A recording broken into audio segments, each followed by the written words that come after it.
جو پریپیئر نہیں ہے, جو کہہ لیجیے پرویکٹیولی اپنے آپ کو اپ گریڈ نہیں کر سکی.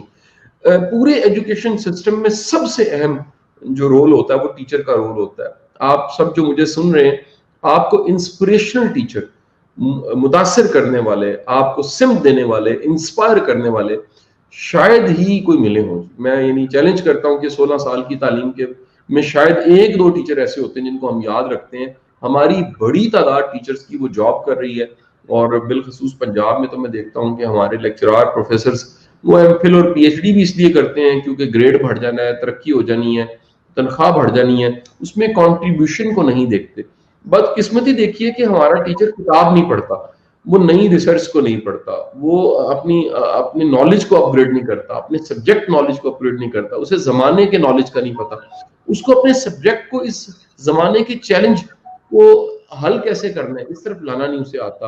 اس کو وہ اپنے کانٹینٹ پہ کام نہیں کرتا, جو دنیا میں سب سے پاورفل چیز آج مانی جا رہی ہے کہ کانٹینٹ ایک بہت بڑی پاور ہے. اس کے بعد یہی ہمارا جو ہیومن ریسورس ہے, یعنی پڑھانے والا, جس نے سمت دینی ہے, جس سے سارے پروفیشن بنتے ہیں, جس سے ڈائریکشن بنتی ہے, جس سے ہر پیشہ جنم لیتا ہے استاد. بدقسمتی دیکھیے کہ اس کی اپنی گرومنگ نہیں ہے, وہ خود اسکلڈ نہیں ہے, وہ اس کی کمیونیکیشن اسکل اچھی نہیں ہے. ایک بڑی تعداد یونیورسٹیوں میں آپ کو ایسے لوگوں کی ملے گی جن کو پڑھانا نہیں آتا, جن کو کمیونیکیٹ کرنا نہیں آتا, جن کو کلاس ہینڈل کرنی نہیں آتا, جن کو لیسن پلان کرنا نہیں آتا, جنہوں نے کوئی ڈیزائن نہیں پڑھا ہوا کہ کس طرح سے ایک بچے کو ایک فارمیٹ طے کر کے ایک ویژن اور اسٹریٹجی کے ساتھ آگے لے کے جایا جاتا ہے. تو جب آپ ہیومن ریسورس کی بات کرتے ہیں, جس ہیومن ریسورس نے ہیومن ریسورس کو سمت دینی ہے, تو وہ چیلنج ہے. نمبر 2 آ جاتا ہے اسی ایجوکیشن سسٹم میں نصاب اور جو پڑھایا جا رہا ہے اس کی بات آتی ہے. بدقسمتی دیکھیے جو 80s میں ہم پڑھا رہے تھے, 21ویں صدی آ گئی ہے, 2021 چل رہا ہے, اس میں بھی ہم وہی پڑھا رہے ہیں. نہ ہم اپ گریڈ ہم نے فزکس کی ہے, نہ کیمسٹری کی ہے, نہ میتھس کی ہے, نہ بایولوجی کی ہے. چند دن پہلے میں کمپیوٹر کی کتاب دیکھ رہا, فلاپی ڈسک اور یہ چیزیں اس میں مینشن تھیں. یعنی ہم کمپیوٹر کی کتابوں میں بھی آج کلاؤڈ کا زمانہ آ گیا ہے, آج ای کامرس ہو رہی ہے, آج ایک موبائل فون پہ بیٹھ کے بندہ بزنس کر رہا ہوگا, ایک لیپ ٹاپ کھول کے دنیا کی بڑی کمپنی ایک سی او چلا رہا ہوتا ہے. تو آج ہم فلاپی اور ڈسک پڑھا رہے ہیں, جو کہ ایک کہہ لیجیے ایک چیلنج ہے ہمارے لیے. ہم نصاب کو ایک کرنا چاہتے ہیں, اور ہو بھی رہا ہے, آپ کو پتا ہے اس وقت تو سنگل کریکولم پہ بڑا کام ہو رہا ہے, لیکن اس کی پریپریشن ہم نے نہیں کروائی. یعنی ہم ایک دم سے نافذ کر رہی ہے, بالکل ایسے ہی جیسے مارشل آرٹ نافذ ہوتا ہے اور اچانک سے جو ہے وہ ایک حکومت ختم ہو جاتی ہے اور فوج کی حکومت شروع ہو جاتی ہے. ہم ایک نصاب دینا چاہتے ہیں, ہم نے اس پہ ورکنگ ہی نہیں کی کہ پاکستان کتنا ورسٹائل ملک ہے, اس کے کلچر کتنے ورسٹائل ہیں, اس کے لوگ کتنے ورسٹائل ہیں. ہم کچھ ایک بنیادی کچھ چیزیں بنا لیتے, یعنی وہ کہہ لیجیے جو پاکستانیت پیدا کرتی ہیں, جو ایک کلچر, ایک ورسٹائل کلچر کو ایکسیپٹ کرنا, جو تنوع کو, جو کہہ لیجیے ورائٹی ہے, اس کو ایکسیپٹ کرنا ہمیں سکھا دیتا. ہم کوئی گرومنگ کا نصاب ایک سا بنا دیتے, ہم کو بڑی بنیادی چیزیں ایک سی کر دیتے, تو یہ بڑا ضروری تھا, اس سے ہم قوم کو اکٹھا کر سکتے تھے. لیکن ہم نصاب کو بھی ایک کر رہے ہیں, اور یہ دیکھے بغیر کہ اس میں کس کس طرح کی کلاسز ہیں پاکستان میں. پھر ایجوکیشن سیکٹر جو ہے وہ ہم نے وقت پہ ذمہ داری قبول نہیں کی. یہ تیسرا بڑا چیلنج ہے کہ ہمیں گورنمنٹ یونیورسٹیز کو, کالجز کو, سکولز کو آن کرنا چاہیے تھا, اسٹیٹ نے دھیان نہیں دیا. پرائیویٹ سیکٹر بڑی تیزی کے ساتھ اپنی جگہ بنا چکا ہے, اور اگر میں یہ کہوں تو غلط نہیں ہوگا, ایک مافیا کی شکل اختیار کر چکا ہے. ان کے ہاں ہر چیز کمرشل ہے. پاکستان میں بڑی تعداد ایسی پرائیویٹ یونیورسٹیز کی ہیں جن کے چینلز بھی ہیں, اخبارات بھی ہیں. وہ یعنی کہہ لیجئے کہ ایک جیسے واچ ڈاگ رکھا جاتا ہے, اسی طرح انہوں نے اپنے ساتھ ایک فورس پیدا کی ہوئی ہے محکموں کو, اداروں کو ہینڈل کرنے کی, اور یہ ایک بڑی اسٹرانگ کمیونٹی بن چکی ہے. ان کا کیونکہ بزنس ہے, کنسرنز ہے, اس سے بلینز بناتے ہیں اور پیسہ بنا کے آگے چلتے ہیں, تو یہ اپنے ہر کام کو پھر پیسے سے ہی کروانے لگ پڑتے ہیں. اس سے کوالٹی ایجوکیشن شدید متاثر ہے. ہماری لیبارٹریاں ویران ہیں. آپ اسکول کی لیبارٹری دیکھ لیجیے, بنی بنائی کاپی لے کے بچہ میٹرک کر جاتا ہے. انٹرمیڈیٹ کی لیبارٹریز دیکھ لیجیے, ویران ہے. آپ سائنس کی بڑی لیبارٹریز دیکھ لیجیے. جس ملک میں تحقیق نہیں ہو رہی, جس ملک میں ریسرچ نہیں ہو رہی, اور پھر وہ ریسرچ جو ہے وہ کسی پریکٹیکل شکل میں نظر نہیں آ رہی کہ وہ اس ریسرچ نے استعمال کہاں ہونا ہے. ہم اپنے بچپن سے پانی سے گاڑی چلنے کا واقعہ سن رہے ہیں, آج تک پانی سے گاڑی چلانے والے آپ کو چوتھے دن فیس بک پہ, یوٹیوب پہ ان کی ویڈیوز مل جائیں گی. آپ کو نہیں ملے گا کہ کچھ نیا کام ہوا ہے, کوئی پریکٹیکلی کوئی نئی بات ہوئی ہے. وہی دقیانوسی پرانی ساری سوچیں آپ کو ملیں گی. پھر اس ایجوکیشن سسٹم کا ایک بڑا چیلنج فنڈز کا نہ ہونا ہے. ہم ایک بڑا حصہ بجٹ کا وہ دفاع پہ لگا دیتے ہیں, تعلیم پہ تو بہت تھوڑے سے پیسے انویسٹ پاکستان میں کیے جاتے ہیں. تو جس پہ انویسٹمنٹ کوئی نہیں ہے, جس پہ ہم ریسورس اپنے نہیں لگاتے, امید کریں کہ پاکستان کا تعلیمی نظام جو ہے وہ اچھا ہیومن ریسورس تیار کر دے. یہ واحد رستہ ہے, اس کے علاوہ رستہ نہیں ہے. یہ سب کہانی ہے کہ جی تحصیل بیس پہ کمیونٹیز بنیں گی, یوتھ انگیج ہو جائے گی. آپ نے یوتھ کو انگیج ایجوکیشن کے ذریعے کرنا ہے, گرومنگ کے ذریعے کرنا ہے, سکلز کے ذریعے کرنا ہے, اور آپ کے پاس واحد رستہ ہے کہ آپ کوالٹی ایجوکیشن دیجئے. آپ کا ہیومن ریسورس آپ کے پاس, دیکھیں اگر ہیومن ریسورس ہے, آپ طے کر لیں کہ ہم نے پوری دنیا کو ای کامرس کا ہیومن ریسورس دے رہا ہے. پاکستان فری لانسنگ میں نمبر 1 ہوگا, پاکستان جو آؤٹ سورس کرنے والی ساری سکلز ہیں ان میں نمبر 1 ہوگا. جب تک اس طرح کا کوئی ویژن نہیں بنایا جاتا, ہم ان 12-13 کروڑ افراد کو ہم کو سمت نہیں دے سکتے, کوئی ڈائریکشن نہیں دے سکتے.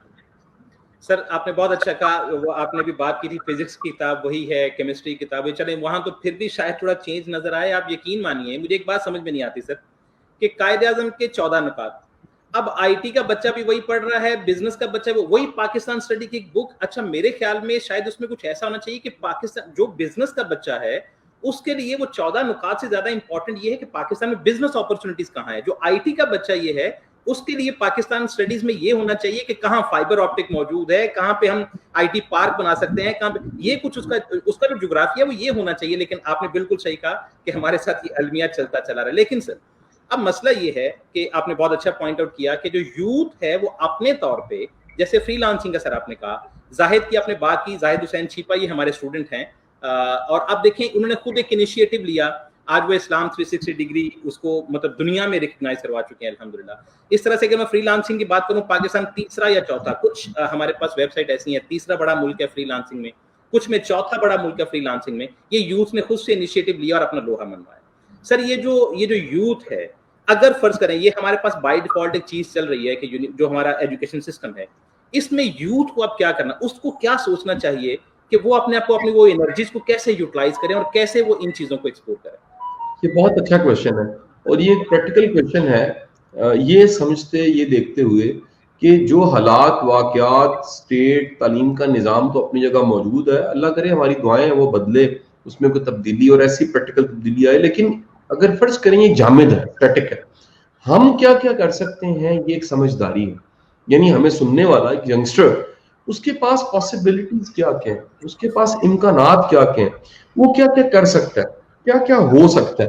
اگر وہ خود دیکھتا ہے, یعنی وہ ابتدا کرتا ہے کہ یہ 4-5 رستے بنتے ہیں اور ان پہ مجھے کام کرنا چاہیے, تو وہ بڑی عقل مندی کی بات ہے. نمبر 1, اس کو رسپانسبلٹی قبول کرنی چاہیے کہ یہ میری زندگی ہے, یہ کامیاب ہے یا ناکام, یہ میری کامیابی اور ناکامی ہے, یہ کسی کی کامیابی اور ناکامی نہیں ہے. نمبر 1. نمبر 2, آپ اپنے ٹیلنٹ کو ڈسکور کریں. اللہ تعالیٰ نے ایک خزانہ, ایک بوریا بستر, ایک قیمتی ایک باکس آپ کے اندر خزانے کا اپنے اندر رکھا ہو. آپ اس کو انٹرسٹ کہہ لیں, آپ اس کو ٹیلنٹ کہہ لیں, آپ اس کو پیشن کہہ لیں. اگر آپ اس کو ڈسکور کرتے ہیں تو آپ کو ایک نیچرل انرجی مل جاتی ہے, قدرت کی طرف سے انرجی مل جاتی ہے کہ میں اس کام کے لیے بناؤں, اور وہ کام آپ کو تھکائے گا نہیں. تو جب آپ پہلا ذمہ داری قبول کرتے ہیں کہ میری زندگی ہے, میں نے خود کامیاب یا ناکام ہونا ہے. دوسری بات, اپنے آپ کو ڈسکور کرتے ہیں. تیسری بات, اپنے آپ کو پالش کرتے ہیں. پالش کرنے کے لیے آپ کو انسٹیٹیوشن کی ضرورت پڑتی ہے, آپ کو مینٹورز کی ضرورت پڑتی ہے, آپ کو ایپٹیک کی ضرورت پڑتی ہے, آپ کو اداروں کی ضرورت پڑتی ہے جو آپ کو تیار کرتے ہیں, آپ کو کوچ کی, ٹرینرز کی ضرورت پڑتی ہے. اور آج دیکھیے سب سے بڑا استاد, مرشد, پریکٹیکل اگر بات کروں تو وہ یوٹیوب ہے. یعنی اتنا کمال کا زمانہ آ گیا ہے کہ اس میں آپ کچھ بھی سیکھنا چاہتے ہیں تو آپ, ایک ورڈ ہے ٹکرے مارنا, ٹکرے مارتے مارتے آخر کار آپ سیکھ جائیں گے گوگل سے اور یوٹیوب سے. یعنی اتنا کچھ ہوا پڑا ہے. ہاں انسان کو, پھر بھی میں انسان کی اہمیت سے انکار نہیں کرتا, لیکن ایسا زمانہ جس میں ہزار چیزیں, شاید لاکھوں چیزیں سیکھنے کے لیے یوٹیوب پہ پڑی ہوئی ہیں, پورے کورسز پڑے ہوئے ہیں. آپ مثال لے لیجیے, آپ کے اپنے ادارے کا کئی چیزیں یوٹیوب پہ پڑی ہوں گی. میرے زندگی کے سارے لیکچر, میں کہتا ہوں جو پبلک تھے, ان پبلک ہو سکتے تھے. کوئی ایکسیپشن ہے کہ فوج اداروں کا شاید کوئی لیکچر ایسا نہ ہو جو میں پبلک نہیں کر سکا, یا ادارے نے پبلک نہیں کیا ہوگا. ایون کہ پولیس کی ٹریننگز اور لیکچرز بھی سارے میں نے اپلوڈ کر دیے ہیں. یہ ایک ایسا زمانہ ہے جس میں آپ دنیا کے ایک کونے میں بیٹھ کے ساری دنیا کے ساتھ بات کر سکتے ہیں. یہ اسٹریم یارڈ اس وقت اوپن ہے, پتہ نہیں کتنی دنیا آپ کو مجھے دیکھ رہی ہے, سن رہی ہے, سمجھ رہی ہے. یہ ایک کمال کا زمانہ. تو آپ سیکھنا شروع کر دیجئے, خود کو پالش کیجئے. Number next, last most important point, دیکھیے آج ضرورت کہاں پر ہے. یعنی آپ اگر کچھ بن گئے ہیں تو آپ کا بازار کہاں پر ہے, آپ کا وہ جو میدان جنگ ہے. ایسا تو نہیں ہے کہ آپ نے سیکھا کرکٹ ہے اور آپ ہاکی کے میدان میں ہیں. کہیں ایسا تو نہیں کہ تلوار چلانا جانتے ہیں اور کرکٹ کی پچ پہ کھڑے ہو گئے ہیں آپ. کہیں ایسا تو نہیں ہے کہ آپ آئی ٹی کے لیے پریپیئر ہوئے ہیں اور آپ آئی ٹی کے لیے پریپیئر ہونے کے بعد آپ کسی ایسی مارکیٹ میں بیٹھے ہوئے ہیں جو مارکیٹ آپ کی ہے ہی نہیں. تو اپنے آپ کو ایک رائٹ پلیس پہ اس مارکیٹ میں رکھنا, اس ایریے میں رکھنا, اس کام میں رکھنا جس کام سے کچھ کمایا جا سکتا ہے, بنایا جا سکتا ہے, یہ بڑا ضروری ہے. تو یہ بڑے بنیادی قدم ہے کہ آپ ذمہ داری کو قبول کریں, خود جو کر سکتے ہیں کریں. یہ تو کمال ہے کہ دیکھیں پاکستان اگر تیسرے چوتھے نمبر پہ ہے, اللہ کرے پہلے نمبر پہ آ جائے, دنیا میں نمبر 1 ہو فری لانسنگ میں. لیکن یہ تبھی ممکن ہے کہ یہ ہماری بات درد دل جو آپ کا میرا ہے وہ یوتھ سمجھ جائے کہ ہمیں خود ذمہ داری قبول کرنی ہے, ہمیں خود کو ڈسکور کرنا ہے, ہمیں خود کو پالش کرنا ہے, ہم نے کوچنگ لینی ہے, مینٹور ڈھونڈنا ہے, اور ساتھ ہی ساتھ میں اپنی مارکیٹ ڈھونڈنی ہے. یہ 5 قدم ہے. سر بہت اچھا آپ نے گائیڈ کیا. اب سر ایک چیز جو میں یوتھ میں, کیونکہ جیسے آپ نے بالکل صحیح کہا, آپ کا تو ماشاءاللہ انٹریکشن یوتھ کے ساتھ ہوتا رہتا ہے, کہ ہمارے پاس بھی زیادہ یوتھ پڑھنے کے لیے آتی. ایک چیز سر میں فیس کرتا ہوں, فیل کرتا ہوں, ایٹیٹیوڈ ڈیولپمنٹ. جیسے آپ نے کہا لرننگ کا ایٹیٹیوڈ ان کو اپنے اندر ڈیولپ کرنا چاہیے. ایٹیٹیوڈ جو ڈیولپمنٹ ہے ان سائڈ, یہ سوشل جو آپ کے پاس ڈفرنٹ چیزیں ہوتی ہیں چھوٹی چھوٹی, وہاں سے ڈیولپ ہو رہا ہوتا ہے. ہم سوشلی جو ہمارے سراؤنڈنگ میں چیزیں ہیں, ہم ان کو ہی شاید اپنے اوپر پریکٹیکل نہیں کر پاتے. جیسے میں اکثر ایگزامپل دیتا ہوں, میں آج دبئی پہنچوں, سب سے پہلے پتا کروں گا کہ وہاں پہ رولز اور لاز کیا ہیں, مجھے کن کو فالو کرنا ہے کن کو نہیں. لیکن پاکستان میں ہم پتہ نہیں کیوں ان چیزوں کو فیل کرنے کے لیے تیار ہی نہیں ہوتے. سر اس کو آپ کیسے, اس وقت ہمارے پاس تقریباً 200 کے اراؤنڈ لوگ آپ کو لائیو دیکھ رہے ہیں, یہ جو 200 یو ابھی اس وقت ہمارے پاس موجود ہے, اس کو سر آپ کیسے ہم ان کو گائیڈ کر سکیں کہ یار یہ جو سوشل رسپانسبلٹی, سب سے پہلے یہ بہت امپورٹنٹ ہے, پھر وہ ایٹیٹیوڈ ڈیولپ ہوگا تو پھر پروفیشنلی بھی آپ کو سپورٹ کرے گا. اس کے 2 حصے ہیں. ایک تو ایکٹیو سٹیزن شپ کا سبجیکٹ ہمیں کورس میں انٹروڈیوس کروانا چاہیے. ایک متحرک شہری, ایک ایسا شہری جو اپنی ذمہ داری قبول کرتا ہے, جو اچھا ہمسایہ بنتا ہے, جو اچھا شہری بنتا ہے, جو اچھا پاکستانی بنتا ہے, جو اپنی ذمہ داری کو سمجھتا ہے, قبول کرتا ہے کہ یہ میرے کام ہے, یہ میرا ملک ہے, یہ کوڑا اٹھانا ہے میں نے اپنے گھر کا, صحیح جگہ پہ پھینکنا ہے میری ذمہ داری ہے, ڈرائیو میں نے صحیح کرنا ہے, اشارے پہ روکنا ہے میری ذمہ داری ہے. یہ جب تک اس ملک کو اپنا ملک نہیں ہم سمجھتے, ہم اس کو سنوار نہیں سکتے. دیکھیے آپ پرائے ملک میں وہ ڈنڈے کی وجہ سے ٹھیک ہو جاتے ہیں, آپ کو کوئی ہمدردی نہیں ہوتی دبئی جا کے یا امریکہ جا کے, آپ کو سٹریس ہوتا ہے کہ مجھے فائن ہو جائے گا, میں اریسٹ ہو جاؤں گا. لیکن پاکستان, یہ تو پہلا حصہ اسٹیٹ کو یہ سمجھنا چاہیے کہ ایکٹیو سٹیزن شپ کا شعور دینا چاہیے. یہ شعور دینے کے ساتھ قوانین آ جاتے ہیں, یہ رولز اینڈ ریگولیشنز, اصول ضابطے اتنے مضبوط ہوں کہ کوئی غلطی کرے ہی نہ, اس کو پتا ہو کہ میں نے اگر غلطی کی تو اس کا نقصان کتنا ہوگا. تیسرا حصہ جو آ جاتا ہے وہ کہہ لیجئے کہ ایک ہمیں سننے والے جو 200 لوگ ہیں وہ خود سوچیں کہ میں کیا کر سکتا ہوں, میں اس ملک کے لیے کیا کر سکتا ہوں, میری طرف سے کیا ایک پازیٹیو ایڈیشن ہونی چاہیے, میری طرف سے قربانی کیا ہونی چاہیے, کیا میری ترجیحات میں جہاں میرا گھر, میری فیملی, میرا کاروبار, میرا بینک بیلنس ہے, وہاں میرا ملک بھی میری ترجیح میں ہے کہ نہیں ہے. تو اگر اس ذمہ داری کو ہم قبول کریں اور سمجھیں کہ یہ ہمارا ملک ہے اور ہمیں اس کو بہتر کرنا ہے, تو اپنا رول پلے کیجیے. مجھے بڑا اچھا لگا کہ کسی نے چند دن پہلے پوری کمپین لانچ کی ہوئی تھی, میسیجز تھے کہ 14 اگست آ رہی ہے, جھنڈیاں نہ لگائیں, اس کی تو لائف شاید 1 دن ہے, ہم کوڑے میں پھینک دیتے ہیں, اس کی بےعزتی کرتے ہیں. ہم کیوں نہ درخت لگا لیں کہ پاکستان جو گرین پاکستان ہو جائے, ہم کیوں نہ اپنی آنے والی نسلوں کو آکسیجن دے دیں, ہم کیوں نہ آنے والی نسلوں کو ہم ہیلتھ دے دیں, ہم کیوں نہ آنے والی نسلوں کو تعلیم اور شعور دے دیں. تو ایون کہ کسی نے ایک بڑی اچھا ایک اور میسج یہ کیا کہ ہمارے ہاں لاہور میں وہ چھوٹے چھوٹے باجے بچوں نے پکڑے ہوتے ہیں, تو 14 اگست پہ وہ پاں کر رہے ہوتے ہیں, تو انہوں نے کسی نے کہا ہوا کہ پاں نہ کریں, اس ایک چھوٹے سے اس کہہ لیجئے وہ پام والا جو ہے چھوٹا سا باجا, اتنی قیمت میں ایک اچھا پودا آ جاتا ہے, پھلدار پودا آ جاتا ہے, جو آپ کو اگلی 14 اگست کو پھل دے رہا ہوگا. یعنی ود ان 1 ایئر, 1 سال کی انویسٹمنٹ ہے, آپ نے پانی دینا ہے, اسے گملے میں لگانا ہے, گھر کی کیاری میں لگانا ہے, صحیح جگہ پہ لگانا ہے, اور 1 سال بعد آپ نے اس کا پھل کھانا ہے. تو یہ دیکھیے یہ بڑی ضرورت ہے کہ ہم صرف جھنڈے لگا دیں, ترانے گا دیں, اور پورا 365 میں سے 364 دن پاکستان کو بھولے ہوں, تو پھر پاکستان کا یہی حال ہوگا جو آج حال ہے. تو کیوں نہ ہم پورے سال کے لیے آن کریں, یہ میرا ملک ہے اور مجھے ایک رول پلے کرنا ہے. اصل میں پاکستان کی بدقسمتی, چیلنج کہہ لیجیے 30 سالوں کا, یہ بھی ہے کہ ہماری خود پرستی بہت بڑھ گئی ہے. ہماری جو کہہ لیجیے ایک یہ کہ مطلب میں ہی ہوں سب کچھ, یا میرا ہی مفاد ہے. یہ سب سے بڑا ون ون جو ہے وہ آپ کا ون اپنے کنٹری کے ساتھ ہوتا ہے کہ آپ کو اس ملک نے کیا کچھ دیا. ہم ہمیشہ کہتے ہیں ہمارے ملک نے ہمیں کیا دیا, آپ نے کیا دیا. پھر آپ سوچیں نا جی, ملک نے تو بڑا کچھ دیا آپ کو.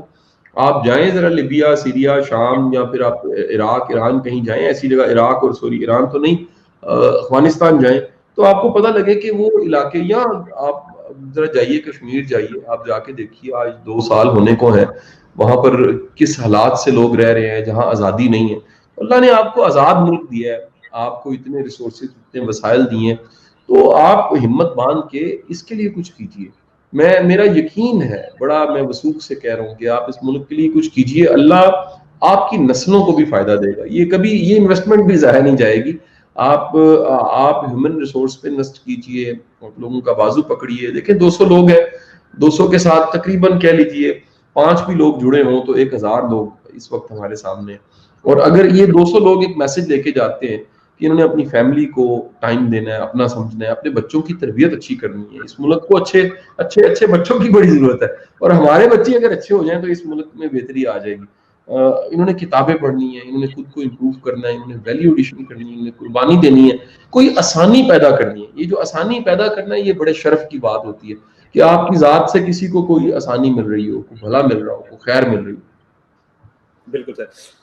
سر کیونکہ میرا ٹائم شارٹ ہے, میں جلدی میں آپ سے بہت کچھ سیکھنا چاہ رہا ہوں. میں سر کل آپ کے پیج پہ گیا تھا, شاید کل یا پرسوں میں ایک پوسٹ تھی آپ کی بڑی اچھی, الفاظ مجھے شاید ایگزیکٹ یاد نہ ہو, لیکن اس کا کچھ آبجیکٹو یہ تھے کہ اگر تو آپ زندگی میں کبھی انالائز کرنا چاہتے ہو, شاید اس کا مفہوم میں بتا رہا ہوں, ایسا تھا کچھ, تو آپ کے اگر تو کچھ آبجیکٹو آپ نے سیٹ کیے ہیں تو آپ نے ان آبجیکٹو کو اگر اچیو کر لیا ہے تو ہی آپ ریئلائز کر سکتے ہو کہ آپ کامیاب زندگی میں ہوئے یا نہیں. اور اگر کسی نے آبجیکٹو ہی سیٹ نہیں کیا تو وہ کیسے اس بات کو انالائز کر سکتا ہے کہ وہ کامیاب ہوا یا نہیں ہوا. تو یہ ہم کبھی یہ چیز سمجھ نہیں پاتے. مجھے بہت اچھا لگا کہ اگر واقعی صحیح ہر چیز کو میئر کرنے کا کوئی نہ کوئی پیرامیٹر ہے, کوئی یونٹ ہے. میں زندگی میں کامیاب ہو گیا یا نہیں ہوا اس کا کوئی پیرامیٹر نہیں ہے سوائے اس کے کہ ہم کوئی آبجیکٹو سیٹ کریں. مجھے بہت اچھا لگا وہ جو میں نے پوسٹ آپ کا دیکھا. اس کو سر تھوڑا سا بتائیں. ہم اپنے آبجیکٹو نہیں سیٹ کر پاتے, ہم زندگیاں گزار جاتے ہیں, ہم اپنے آبجیکٹو نہیں سیٹ کر پاتے. اچھا دیکھیے ایک یہ ڈسکشن ہوتی پاکستان میں کہ اتنا پانی پاکستان میں بارشوں کی شکل میں پھر برف پگھلتی ہے, وہ سارا پانی دریاؤں کے ذریعے ہوتے ہوتے سمندر تک پہنچ جاتا ہے. ہم ڈیم نہیں بنا سکے. پاکستان کو ڈیمز کی ضرورت ہے. ڈیم وہ ایک میکانزم ہے جس سے وہ پانی وہ کسی پرپز کے لیے استعمال ہو جاتا ہے, یعنی اس کی کنورژن ہو جاتی ہے ایک انرجی کی دوسری انرجی میں, اور وہ جو فلو تھا واٹر کا اس کو ایک خاص طریقے سے ہم گرا کے تو اس کو ایک میکینیکل کو الیکٹریکل میں کنورٹ کر لیتے ہیں. آپ کا جو مائنڈ ہے, مائنڈ آپ کا فنکشن ہی تب کرتا ہے, یعنی آپ یہ سمجھ لیجئے وہ ڈیم جتنا پانی ہے مائنڈ کے اندر, پاور جو ہے وہ اچھا فنکشن ہی تب کرتا ہے جب اس کے پاس کوئی مقصد ہوتا ہے, گول ہوتا ہے, ٹارگٹ ہوتا ہے. تو اگر آپ گولز اینڈ ٹارگٹس بنا کر چلے تو انقلاب آ جاتا ہے. ہمارا چیلنج یہ ہے کہ ہمیں مقصد بنانا نہیں آتا, یا ہم مقصد کی بجائے وہ ٹرینڈز کو فالو کر لیتے ہیں. ساری دنیا کر رہی ہے ہم بھی وہی کریں گے. ہم نہیں دیکھیں گے یہ مقصد میرا مقصد ہے, کیا واقعی مجھے یہ کرنا چاہیے, کیا یہ کرنے والا کام ہے کہ نہیں ہے, کیا یہ واقعی ضروری ہے, کیا اس میں کوئی مجھے ویژن نظر آ رہا ہے, کیا اس سے کوئی ویلیو ایڈیشن ہوگی. پھر آ جاتا ہے اس کا بنانا, میکنگ گولز کی. وہ پھر اسمارٹ گولز ہونے چاہیے, اسپیسیفک ہونے چاہیے, ٹائم باؤنڈ ہونے چاہیے, میئربل ہونے چاہیے, ریئلسٹک ہونے چاہیے اور اٹینیبل ہونے چاہیے. تو وہ ساری جو کوالٹیز ہیں اسمارٹ گولز کی پھر وہ ہمیں پیدا کرنی چاہیے, ہمیں سپورٹ لینی چاہیے, ڈسکس کرنا چاہیے. مشاورت, دیکھیں دین میں مشاورت کا حکم ہے. اللہ کے رسول صلی اللہ علیہ وسلم کی سنت جو تھی وہ مشورہ لینا. حالانکہ آپ اللہ کے رسول تھے, آپ پہ وحی آتی تھی اور اللہ کے حبیب تھے, تمام جہانوں کے لیے رحمت تھے, اس کے باوجود میرے رسول نے مشورہ لیا. اس لیے لیا کہ ایک سنت بنے کہ کسی بھی معاملے میں دوسروں کے اوپینین شامل کیے جائیں اور ان سے پوچھا جائے کہ کیسے بہتر ہے, کیسے بہتر کیا جا سکتا ہے, اس میں کیا امپرومنٹ کی جا سکتی ہے. تو آپ اگر گول بناتے ہیں تو دراصل آپ اپنی مائنڈ کی انرجی کو چینلائز کر لیتے ہیں, بلکہ آپ کہہ لیجیے اسے شارپ کر لیتے ہیں. بالکل ایسے جیسے سن لائٹ آ رہی ہو, زمین پہ گر رہی ہے, کسی کام کی نہیں, درمیان میں ایک میرر آ جائے, کنکیو لینز آ جائے, وہ کنکیو لینز اس کو فوکس کر کے شارپ کر کے ایک جگہ پہ مرکوز جب وہ لائٹ کو پھینکتا ہے آگ لگ جاتی ہے, وہی انرجی کام میں آنے لگ پڑتی ہے. تو اسی طرح آپ اگر اپنے مائنڈ کی انرجی کو فوکس کر کے استعمال کرنا چاہتے ہیں تو پھر مقصد بنائیے. اور یقینی بات ہے کہ کسی گول, کسی ٹارگٹ کا پورا ہونا یہ کامیابی ہے. جب آپ ایک مقصد طے ہی نہیں کرتے تو پھر آپ کو کیسے پتہ لگے گا, جو آپ ہی نے کہا, کیسے پتہ لگے گا میں کامیاب ہوں یا ناکام ہوں. لیکن جب آپ مقصد بناتے ہیں تو پھر کامیابی اور ناکامی دو ٹرمز آ جاتی ہیں. بلکہ میں کامیابی ناکامی بھی نہیں کہوں گا, میں کہوں گا کہ کامیابی یا لرننگ. ناکامی کوئی چیز ہی نہیں ہے, آپ غلطی کر کے بھی سیکھتے ہیں, اچیو نہ کریں تب بھی سیکھتے ہیں کہ میں نے غلطی کیا کی تھی اور سیکھا کیا, اور آئندہ کیا کرنا ہے اور کہاں پہنچنا ہے. یہ آپ نے سر بہت اچھا کہا. یہ میں سمجھتا ہوں آج کل ہر کسی کے لیے بڑا امپورٹنٹ ہے کہ ناکامی کوئی چیز نہیں ہے, اس کو غلطی کہتے ہیں. بالکل آپ نے صحیح کہا سر. یہ اگر ہم یہ سمجھ پائیں کہ ہم جو کچھ بھی کرنے گئے ہیں وہ اگر نہیں کر پائے تو وہ ناکامی نہیں ہے, غلطی ہے, تو وہ اسپرٹ جو آپ کے اندر موجود ہے وہ کبھی ٹوٹتی نہیں ہے, وہ آپ کو پھر سے ایک نیا بلبلہ دیتی ہے اس کام کو کرنے کے لیے. یہ آپ نے بہت زبردست کہا. اچھا سر, ایک اب میں سیکنڈ لاسٹ کویشچن کی طرف آگے بڑھ رہا ہوں. ابھی آپ نے جیسے جب نے اپنے سیشن کو سٹارٹ کیا تو آپ نے اس کو کہا کہ اپنے آپ کو پہچانیے. جب آپ خاص طور فری لانسنگ کی بات کر رہے تھے, آپ نے آپ کو پہچانیے, اللہ نے آپ کے اندر کچھ صلاحیت جو رکھی ہوئی ہے ان کو دیکھیے اور ان کو ایکسپلور کیجیے اور آگے بڑھیے. اچھا سر, یہ بھی ایک المیہ ہے میں جو ابھی تک کا میرا ایکسپیرینس ہے, زندگیاں گزر جاتی ہیں, ہم اپنے آپ کو پہچان ہی نہیں پاتے. وہ کون سی ایبلٹیز ہیں, جیسے آپ نے کہا کہ وہ کیا مجھے فٹ بال کھیلنے کی ایبلٹیز دی ہیں, مجھے کرکٹ کھیلنے کی ایبلٹیز دی ہیں, وہ ہم پہچان نہیں پاتے. ہم جب بچپن میں ہوتے ہیں نا سر, تو ہمارے ماں باپ جو ہیں وہ ہمیں ایک چیز سکھاتے ہیں کہ ایم بی اے کر لے تیری جاب اچھی مل جائے گی, تو ایم بی بی ایس کر لے تیری جاب اچھی مل جائے گی, اور شاید ہم اسی اسٹگما کے اندر, اسی سرکل کے اندر اپنی زندگی گزار جاتے ہیں. وہ ایم بی اے والی جاب کے ساتھ ساتھ ہمارے اندر کچھ اور ایبلٹیز ایسی ہیں جس کو ہم, جو شاید دنیا سے ڈھکی چھپی تھی, لیکن اگر میں اس کو یوٹیلائز کروں زیادہ بہتر پرفارم کر سکتا ہوں, وہ ہم اپنے آپ کو پہچان نہیں پاتے. کیا سر ایسی چیزیں ہو سکتی ہیں کہ ہم اپنے اندر اپنے آپ کو جھانک سکیں اور یہ دیکھ سکیں میرے اندر جو وہ جاوید اقبال بیٹھا ہوا ہے کون سا والا جاوید اقبال ہے؟ اچھا سر, دیکھیے ہماری جو پہچان ہے, یعنی سیلف ڈسکوری, اپنی شناخت, خود کی پہچان, اپنے اندر کو پہچاننا, اس میں صرف پروفیشن نہیں چھپا ہوتا, اس میں پوری زندگی چھپی ہوتی ہے. یعنی آپ جب ڈسکور کرتے ہیں میں کیا ہوں, تو اس کے سوال کے جواب میں پروفیشن بھی جنم لیتا ہے, پوری زندگی پیدا ہو جاتی ہے, پوری زندگی جنم لے لیتی ہے. یعنی آپ کہہ لیں اس کو سیلف ڈسکوری کو سیکنڈ برتھ کہا گیا. یعنی ایک ڈسکوری ہے ماں کے پیٹ سے دنیا میں آنا, اور دوسری برتھ ہے جس دن آپ ڈسکور کرتے ہیں میں دنیا میں کرنے کیا آیا ہوں, میرا کام کیا تھا. یعنی وہ مووی تھی نا سر, تھری ایڈیٹس تھی میرا خیال ہے, جی جی بالکل, اور وہ تھری ایڈیٹس تھی, پی کے تھری ایڈیٹس تھی میرا خیال ہے, جی جس میں وہ کہتا ہے کہ نہیں, ہاں جی پی کے تھی, سوری, جس میں وہ ڈھونڈتا ہے کہ مہر کہاں لگی ہوئی ہے. یعنی نرسری ہم پیدا ہوئے تھے تو کوئی مہر تو نہیں لگی ہوئی تھی کہ یہ انجینئر ہے, یہ ڈاکٹر ہے, یہ آئی ٹی کا ایکسپرٹ ہے, یہ موٹیویشن اسپیکر ہے, یہ پروفیسر ہے. یہ ہمیں ڈھونڈنا پڑا. یعنی زندگی پہلے مل گئی, اور یہ کہ ہم کیا ہیں, کون ہیں اور کیا کرنا ہے, یہ بعد میں ملا. تو جب آپ کو پتہ لگتا ہے کہ میں کیا ہوں, کون ہوں اور کیا کر سکتا ہوں, تو پھر آپ کی ایک نئی زندگی شروع ہو جاتی ہے. پھر آپ اسی مرکز و محور یعنی سیلف ڈسکوری کے گرد ہر چیز کو گھماتے ہیں. آپ کی دوستیاں بھی اس کے مطابق ہوتی ہیں, آپ کی دشمنیاں بھی, آپ کی پہچان بھی. مجھے کسی نے کہا شاہ صاحب فلانے بندے نے آپ پہ کرٹیسائز کیا, تو میں نے کہا جی وہ کون ہے؟ اس نے کہا جی وہ یہ. میں کہا دیکھیں, میں جن بندوں میں پہچانا جاتا ہوں وہ سارے شریف لوگ ہیں, بھلے لوگ ہیں, تو اس کے کرٹیسزم سے کوئی فرق نہیں پڑتا. میری شناخت لکھنے, پڑھنے, بولنے والے لوگوں میں پائی جاتی ہے. میں مثال لیجئے کہ اگر فرض کریں میرا کام کارپینٹر کا ہے تو میری پہچان موچیوں میں نہیں ہے, کوبلرز میں نہیں ہے, اس میں وہ ایک اور قبیلہ ہے. تو میں تو مثبت سوچ دینے والا انسان ہوں. میں نے تو ڈھونڈا ہے کہ میں لوگوں کو نا امید کرنا تو صرف 2 منٹ کی مار ہے. صرف منہ بنا کے بیٹھ جائیں تو نا امید ہو جائیں گے, صرف گھوری ڈالیں تو نا امید ہو جائیں گے, ایک جملہ کس دیں نا امید ہو جائیں گے, ڈسکریج کر دیں کسی کو, کریٹک کر دیں. لیکن امید دینا ایک ہمت کا کام ہے, بڑا کام ہے, کہ حالات کے بدترین ہونے کے باوجود ایک مستقبل پہ ایمان اور یقین, یہ ایمان اور یقین کہ اللہ پہلے کرم کرتا رہا ہے، آئندہ بھی کرم اور فضل کرے گا. جس رب نے یہاں تک پہنچایا اس نے آگے بھی بندوبست کیے ہوئے ہیں، اس نے مکمل بندوبست کیے ہوئے ہیں. یہ پورا ایمان اور یقین رکھنا یہ زندگی ہے. تو سیلف ڈسکوری پونڈر سے، غور و فکر سے، اپنے ساتھ سچا ہونے سے، اپنے آپ سے بات چیت کرنے سے، اللہ سے دعا مانگنے سے. میں کہتا ہوں جیسے ہم اتنی چیزوں کے لیے دعا مانگتے ہیں، یا اللہ میری جاب ہو جائے، یا الہی میرا بچہ پیدا ہو جائے، یا الہی میری شادی، پتہ نہیں کیا کیا دعائیں مانگتے ہیں. یار ہم کبھی تہجد میں اٹھ کے دعا مانگیں گے، یا باری تعالیٰ میں خود کو ڈھونڈ رہا ہوں، میں خود کو تلاش کر رہا ہوں، تو میری مدد فرما، مجھے پتہ لگے میں کون ہوں، اصل میں کون ہوں، اور میں نے کہاں جانا ہے. میں اپنے گھر کا رستہ بھولا ہوں، میں کوئی سمت نہیں بنا پایا، مجھے اپنی منزل نہیں پتا. تو جب آپ سیلف ڈسکوری کو سوال بناتے ہیں تو پھر جواب عرش سے بھی آ جاتا ہے. ویری گریٹ سر، ویری گڈ. اچھا سر، اب ایک اسی سے کنیکشن میں ایک چھوٹا سا کویشچن اور. فرض کر لیجئے میں یہ پہچان پایا، مجھے سمجھ میں آیا کہ میرے اندر وہ ایبلٹیز کون سی ہیں جو شاید میرے کرنٹ پروفیشن سے ہٹ کے ہیں، یا مجھے وہ کسی ایسی ڈائریکشن میں لے کے جا سکتے جو میں بہتر یوٹیلائز کر سکتا ہوں. اب یہاں پر ایک چیز آ کے ہٹ ہوتی ہے سر، جس کو کہتے ہیں خوف. اب یہ طرح طرح کے جو ڈر ہیں وہ آ کے میں روک دیتے کہ رک جا بھائی صاحب، آپ یہ نہیں کر سکتے، آپ کے ساتھ یہ مسئلہ، تو فیملی پریشر، تو جاب والا پریشر، تو یہ والا پریشر، تو پتہ نہیں کیا ہو جائے گا. آپ نے بہت اچھا کہا کہ اللہ نے سارے بندوبست کر کے رکھے ہوئے. لیکن سر جو خوف آ کے جو یہ مائنڈ بیریئر ہے خوف والا، اب ان خوف کے بلاکس کو کیسے توڑیں؟ جاوید اقبال صاحب بہت شکریہ. گزارش یہ ہے کہ یہ خوف تب بھی تھا جب ہم نے اپنے پاؤں پہ کھڑا ہو کے چلنا تھا، لیکن ہم نے تھوڑی دیر کے لیے سہارا پکڑا، کسی چیز کو پکڑ کے، کسی کی انگلی کو پکڑ کے چلنا شروع کر دیا.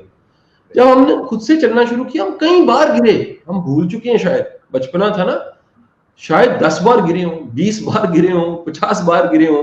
ہم سب کو بچپن میں منہ پہ، چہرے پہ، کونی پہ چوٹ لگی ہوگی چلتے ہوئے. کسی کا ماتھا پھٹا ہوگا، کسی کی ٹھوڑی پھٹی ہوگی، کسی کے ناک پہ چوٹ لگی ہوگی، کسی کے چہرے پہ لگی ہوگی. بھول گئے. لیکن آج ہم بڑے ایکسپرٹ کی طرح کانفیڈنس سے چلتے ہیں، آگے دیکھتے ہیں، اندازہ لگاتے ہیں، سڑک کراس کرتے ہیں اندازہ لگاتے ہیں، اور بہترین چلتے ہیں. سر سیلف ڈسکوری کے بعد یہ خدشہ کہ مجھے پروفیشن چینج کرنا پڑ رہا ہے، مجھے لائن چینج کرنی پڑی، مجھے فیلڈ چینج کرنی پڑ رہی ہے. سر پہلی بہادری تو یہ ہونی چاہیے، اللہ کا شکر ادا کرنا چاہیے، میں نے ڈسکور کر لیا، مجھے فیصلہ کرنا ہے. اور جب فیصلہ کرنا ہے تو پھر ہمت کر کے قدم اٹھائیے. یہ یاد رکھیے رازق رب ہے. پیشہ، شعبہ، دفتر، فیکٹری یہ رازق نہیں ہے، یہ ذرائع ہیں، سورسز ہیں، لیکن رازق تو رب ہے. اچھا اب اس میں 3 طرح کے لوگ ہوتے ہیں، یعنی میں اس کو آسان کر دیتا ہوں. کچھ لوگ وہ ہیں جو اس طرح کی باتیں سن کے وہ آج ہی کہیں گے سر میں نے ڈسکور کیا، اینڈ دین اس کو میں اگر کہہ دوں کہ اٹس ٹرنگ، آواز کے ساتھ کہہ رہا ہوں ٹرنگ کر کے وہ چینج ہو جائیں گے، یعنی 180 ادھر سے ادھر کی چینج آ جائے گی، جمپ کر جاتے ہیں. یہ بڑے لکی لوگ ہوتے ہیں، یہ 100 میں سے کوئی ایک ہوتے ہیں، اگر 200 ہے تو اس میں سے شاید 2 لوگ ہوں گے، 1-2 لوگ ہی ہوتے ہیں. اب وہ 1-2 لوگوں میں اتنی جرت ہوتی ہے کہ وہ اپنے پروفیشن کی طرف یا اپنی فیلڈ کی طرف وہ جمپ کر جاتے ہیں. ایک بڑی تعداد وہ اسباب حالات کو دیکھتے ہوئے فیصلہ کرتی ہے، لہٰذا ان کا ٹرنگ ہوتا ہے، یعنی وہ ایک دم جمپ نہیں ہوتا بلکہ وہ آہستہ آہستہ آہستہ آہستہ جمپ ہوتا ہے. اچھا اب یہ جو جمپ ہے اس میں اینالائز کرتے ہیں، پہلے پروفیشن کو ایک دم سے چھوڑتے نہیں ہیں، دوسرے کے اسباب پیدا کرتے ہیں، ڈسکور کرتے ہیں، نئی کتابیں پڑھتے ہیں، اس سے ارننگ سورس بناتے ہیں، اور کرتے کرتے آخرکار ایک کشتی کو چھوڑا اور دوسری کشتی میں جمپ کر لیا. اس سارے پروسیس میں سال بھی لگ سکتا ہے، 2 سال بھی، 3 سال بھی، 5 سال بھی، لیکن یہ بڑا ہی جائز ہے. جیسے میں ٹریننگ اینڈ ڈیولپمنٹ کے پروفیشن کے بارے میں جاوید اقبال صاحب کہتا ہوں، پاکستان میں ایک بڑی تعداد جو ٹرینرز کہہ رہے ہیں کہ ہم ٹرینر بنا سکتے ہیں اور مہنگی مہنگی ٹکٹس بیچنے، سارا فراڈ کر رہے ہیں. لاکھ سوا لاکھ روپے بچہ ضائع کر دیتا ہے کہ جی میں بڑا پیسہ کما رہا ہوں، تم بھی پیسہ کما لو گے. سر ٹریننگ اینڈ ڈیولپمنٹ میں فیمس بندہ پیسہ کما سکتا ہے، برانڈ پیسہ کما سکتا ہے. یعنی آپ کہہ لیں کہ جی اس وقت جو ڈریس ہیں، لیڈیز ڈریس، ہم کسی بڑے برانڈ کا نام لیں، ہم کہیں کیونکہ وہ بڑا پیسہ کما رہا ہے تو ہم بھی اگر کپڑے کے کام میں آ جائیں گے پیسہ کما لیں گے. سر آپ اپنا مال بھی ضائع کریں گے، کرایہ بھی دیتے رہیں گے، اور کھجل بھی ہو جائیں گے. آپ کو نام بننا پڑے گا. اب یہ کوئی سٹوری میں نہیں بتاتا کہ بھائی نام بنانے کے لیے 20 سال چاہیے ہوتے ہیں. میری جرنی، آپ کی جرنی، ہر وہ بندہ جو آج کسی مقام پہ کسی ادارے کو ہیڈ کر رہا ہے اس کو 20 سال لگ گئے ہیں بھائی. شارٹ کٹ کچھ نہیں ہے، شارٹ کٹ شارٹ ٹرم ہوتا ہے، لانگ ٹرم ویژن سیٹ کرنا پڑتا ہے. مجھے 22-23 سال پہلے میں نے ٹیوشن سے شروع کیا، کرتے کرتے کرتے کرتے یہ چیزیں ساری پھیلی ہیں. یہ 20-22 سال کی استقامت کی کہانی ہے. اس میں خوشی بھی آئی, اس میں غم بھی آئی, اس میں بیماری بھی آئی, اس میں چیلنج بھی آئی, اس میں کم پیسے, اس میں زیادہ پیسے, اس میں کرٹیسزم آ رہا ہے, اس میں پوسٹیں خلاف لگ رہی, اس میں کیا نہیں ہوا, اس میں دھوپ چھاؤں سب چیزوں کے باوجود لگے رہنے کا نام تھا استقامت. یہ سب سے بڑی پرائز تھی. تو یہ کوئی نہیں بتائے گا. اب واپس آتا ہوں کہ جب آپ نے کہہ لیجئے ایک سیلف ڈسکوری کی, آپ نے ڈھونڈا, آپ نے تلاش کیا, اس کے بعد آپ تیسری قسم کی طرف جب آتے ہیں تو یہ وہ لوگ ہیں, یہ ایک لیکچر میں یہ ساری دنیا کے موٹیویشنل اسپیکرز کے لیکچر بھی سن لیں, یہ ٹیم نہیں ہوتے, یہ ایک جگہ پھنسے ہوتے ہیں. انہوں نے نہ کتاب سے بدلنا ہے نہ لیکچر سے بدلنا ہے. یہ کہہ لیجئے یہ کہتے ہیں کہ جی دنیا چل رہی ہے نا, بس ٹھیک ہے, آج کی روٹی مل گئی ہے, ٹھیک ہے. ان میں انیشیٹو نہیں ہوتا, ان کے لیے لیکچر نہیں ہوتا. ان کے ایسے لوگوں کو حادثہ بدلتا ہے, ایسے لوگوں کو ٹریجڈی بدلتی ہے, ایسے لوگوں کو اللہ کرم کر دے. لیکن ایک بڑی تعداد جو فوراً جمپ کرتے ہیں, تھوڑے ایک بڑی تعداد آہستہ آہستہ شفٹ کرتے ہیں, اور کچھ جو بچ جاتے ہیں 10-20%, انہوں نے چینج نہیں ہونا ہوتا, وہ آرام سے بیٹھے انتظار کرتے ہیں کہ لیکچر کب ختم ہوگا. لہٰذا میں خود ہی اناؤنس کرتا ہوں کہ لیکچر ختم ہونے جا رہا ہے. بہت بہت شکریہ جاوید اقبال آپ سب, آپ کا ایپٹیک کا شکریہ, میری دعائیں ہیں آپ کے ادارے کے لیے, اللہ ڈھیروں کامیابیاں عطا فرمائے. اور وہ تمام لوگ جو مجھے سن رہے ہیں, اللہ تعالیٰ آپ سب کو شاد آباد رکھے, اللہ میرے ملک کو بھی شاد آباد رکھے. استقامت کی دعائیں, کامیابی کی دعائیں, میری بیسٹ وشز آپ کے لیے. میں معذرت کروں, میرا کچھ وقت محدود سا وقت ہے. میں بالکل, آپ نے مجھے 40 منٹ کا ٹائم کہا تھا, میں کہنے والا تھا, صرف میرے کو 4 منٹ بچے ہیں. آخری میسج سر, آخری میسج اگر بچوں کو دے سکیں, وہ جو اقبال کا جوان جو اس نے پاکستان کا سوچ رکھا تھا, وہ اقبال کا جوان کیا تھا, اور ان بچوں کو کیا کہنا چاہیے. سر یہ میرا آخری کویشچن ہے. وتھ تھینکس, آپ نے 40 منٹس میرے لیے نکالے ہیں. اللہ تعالیٰ آپ کو خوش رکھے. اللہ تعالیٰ آپ کا جو یہ آپ نے کہا نا ڈیم جو آپ ہیں, جس سے ہمیں یہ جو کینالز کے اندر جو ہے وہ نالج ہمارے پاس آتا ہے, اللہ اس ڈیم کو ہمیشہ سلامت رکھے. سر وہ جو اقبال کا جو شاہین تھا, جو اقبال کا نوجوان تھا, وہ کیا تھا, اور وہ ہمیں کیا کیسے وہ بننا چاہیے, آخری میسج سر. اچھا دیکھیے, وہ اقبال کا سارا میسج خود ہی کے گرد گھومتا ہے, اور خود ہی بھی سیلف ڈسکوری ہے, اپنا دی بیسٹ پوٹینشیل نکالنا. اور اس دی بیسٹ پوٹینشیل کو جب آپ ڈسکور کرتے ہیں, خود ہی کا سر نہاں لا الہ الا اللہ, تو پھر آپ کو پتہ لگتا ہے کہ دراصل یہ اللہ کی دین تھی, یہ اللہ کی مہربانی تھی, یہ اللہ نے آپ پہ عطا کی, اللہ نے کرم کیا اور آپ کو اپنا بیسٹ پوٹینشیل اور ٹیلنٹ دے دیا. جب آپ وہ ڈسکور کر لیتے ہیں تو پھر اسے اللہ کی مخلوق کی خیر میں لگا دیتے ہیں. تو ایک سٹیپ ہے سیلف ڈسکوری, اور دوسرا ہے سروس. یہ ساتھ جوڑیے زندگی میں, یعنی نہ یہ بھی کافی نہیں ہے کہ آپ میں سیلف ڈسکوری ہو, اور یہ بھی کافی نہیں خدمت ہو. سیلف ڈسکوری کو خدمت کے ساتھ جوڑیے, اللہ آپ کا حامی ناصر ہوگا. بہت بہت شکریہ جی, thank you sir, thank you so much sir, thank you so much sir, thank you so much, اللہ حافظ. تھینک یو جی. قاسم علی شاہ صاحب ہمارے ساتھ موجود تھے. قاسم علی شاہ صاحب جیسے میں نے آپ کو پہلے ہی بتایا کسی تعریف کے محتاج نہیں ہیں. انہوں نے بہت اچھے طریقے سے جتنے بھی ہماری یوتھ ہمیں دیکھ رہی تھی, ہمارے اسٹوڈنٹ اکراس دا گلوب, جو ہمارے پاس اور بھی لوگ لائیو ہیں اس وقت, شاہ صاحب نے بہت مختصر ٹائم میں بہت ساری چیزوں کو سمیٹنے کی کوشش کی. بہت شکر گزار ہوں. شاہ صاحب خاصے بزی تھے, میری جب ان سے بات ہوئی, آلدو ہم نے 1 گھنٹے کا یہ سیشن رکھا تھا, لیکن شاہ صاحب جب میری بات ہوئی تو ان کی کچھ اسائنمنٹ, کچھ انگیجمنٹ اور تھیں, تو انہوں نے مجھ سے ریکویسٹ کی تھی کہ 40 منٹس کا میں سیشن جو ہے وہ ڈیلیور کر پاؤں گا, اس سے زیادہ نہیں. میں ان کے 40 منٹس کو بھی سمجھتا ہوں کہ انہوں نے بہت اچھے طریقے سے جو یوتھ ہے ان کو گائیڈ کیا کہ کس طرح سے آپ نے نمبر 1 اپنے آپ کو پہچاننا ہے, اپنے اندر جو ایبلٹیز اللہ نے آپ کو دے رکھی ہیں ان کو آپ نے کیسے ایکسپلور کرنا ہے, کیسے آپ نے اس خوف کے بیریئر کو کراس کرنا ہے اور آگے بڑھنا ہے. اور گیون سچویشن میں اس وقت جو ہمارے پاس سچویشن ہے, اگر میں ایجوکیشن سسٹم کی بات کروں یا دوسری سے کوئی بھی بات کروں, حالات جو پاکستان میں ہے, کووڈ ہے, what ever, in given situation کے اندر انسان اللہ کی اشرف المخلوقات ہیں, ہم لوگ سب سے بہترین مخلوق ہے. یہ پہلے دن سے آدم علیہ السلام جب دنیا میں آئے تب سے لے کے اس نے چیلنجز کو ہی فیس کیا ہے, رائٹ. مطلب آدم علیہ السلام دنیا میں آئے تو ان کے جسم پہ کپڑے بھی نہیں تھے, سب سے پہلا چیلنج. اس کے بعد ظاہر ہے آپ سمجھ سکتے ہیں آدم علیہ السلام انسان تھے, ان کو بھوک بھی لگی ہوگی, ان کو پیاس بھی لگی ہوگی, اسی دن سے یہ ساری کی ساری چیزیں شروع ہو گئی تھیں. تو پہلے دن سے آدم علیہ السلام اور پھر ان کی جتنی بھی اولاد ہے وہ چیلنجز کو دیکھتی چلی آئی ہے, ان چیلنجز کو فائٹ کرتی چلی آئی ہے. ہمیں ان چیلنجز کو دیکھنا ہے, ان کو فائٹ کرنا ہے, یقین رکھیے. اچھا, اور اس کے لیے پھر اللہ تعالیٰ نے ہماری ہمت کو بڑھانے کے لیے ہمیں یہ کہہ رکھا ہے کہ پریشان کسی بات پہ نہیں ہونا, بھروسہ میرے اوپر رکھنا, توکل میرے اوپر رکھنا, پھر تم چاند پہ بھی پہنچ سکتے ہو, تم سورج پہ بھی پہنچ سکتے ہو, تم سب کچھ کر سکتے ہو.